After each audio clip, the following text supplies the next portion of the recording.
दैवत राजा शिवछत्रपती आपणा सर्वांचे ग्रामदैवत श्री काळभैरवनाथ या सभेचे प्रमुख पाहुणे ज्यांनी 3 वेळा खासदारपद भूषवलं ते शिवाजीदादा आढळराव पाटील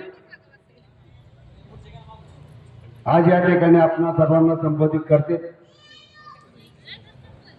आज जिल्हा परिषदेच्या निवडणुकीच्या निमित्तानं जिल्हा परिषद गटासाठी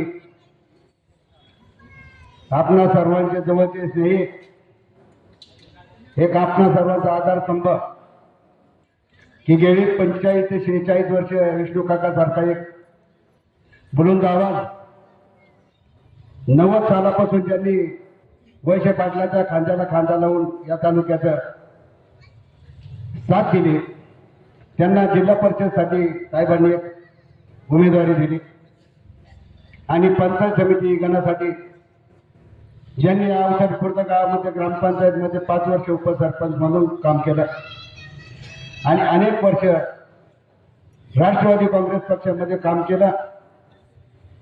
याच गावामध्ये अनेकांचे वाढदिवस 300 ते 400 लोकांचे वाढदिवस दादा या जिल्ह्याशी साजरे केलेले आहेत कोरोनाच्या काळामध्ये। अशा एक चांगल्या पद्धतीने साहेबांनी दूरदृष्टी ठेवून हे दोन्ही उमेदवार आपल्याला दिलेले आहेत। खरं तर महाराष्ट्र आणि देशाचं नेतृत्व करताना एक बुलंद आवाज आपल्या सर्वांचे नेते दिवंगत अजितदादा पवार साहेब आपल्या सर्वांमधून निघून गेले।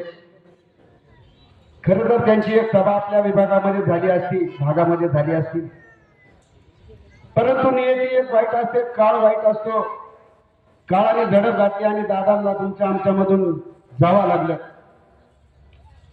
परंतु प्रक्रियेमध्ये आपल्या सर्वांना सहभागी व्हावं लागलं आणि म्हणून या ठिकाणी सभा घेतली गेली।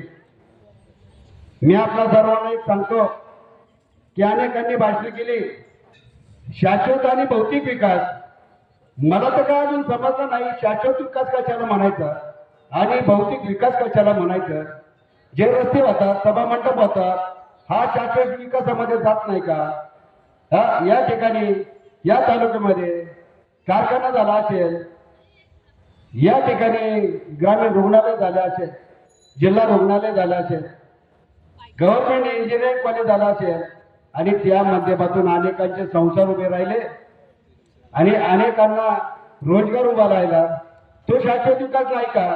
कुठंतरी बोलायचं अरे कस्तुरी काळविटा जवळच असते सुगंध दरवळत असतो आणि नेहमी त्याच्याजवळच कस्तुरी जवळ मासे येत असतात भुंगत असतात।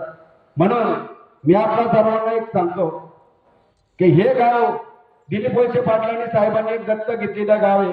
दादा तुम्हाला निश्चित सांगतो जरी या उमेदवार असला तरी निश्चित आम्ही काकांना निलेशला निश्चित बहुमताने अगदी विजयी करू या आपल्या सर्वांना शाश्वती देतो।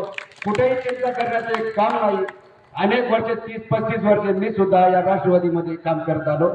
90 सालापासून साहेबांचे एक खांदा फलंदाज म्हणून आमच्यामधून दिवंगत दगडूमालजी शिंदे नाना कारखान्याचे संचालक निघून गेले परंतु एक युवा पिढी असेल माजी सभापती असेल उपसभापती असेल हे सर्वच आम्ही एक विचाराने या गावामध्ये ज्यावेळेस सार्वजनिक निवडणुका असतात कुठेही आमच्यामध्ये दुरावा एक नसतो आणि एक मताने जीवाने आम्ही निश्चित काम करू अशी शाश्वती देतो आणि मतदारांना एक सांगतो घड्याळाच्या बटनासमोरील बटन दाबायचं काकांना हिंगे काकांना आणि निलेश टेमकरांना निवडून द्यायचं अशी आपल्या सर्वांना एक विनंती करतो आणि या ठिकाणी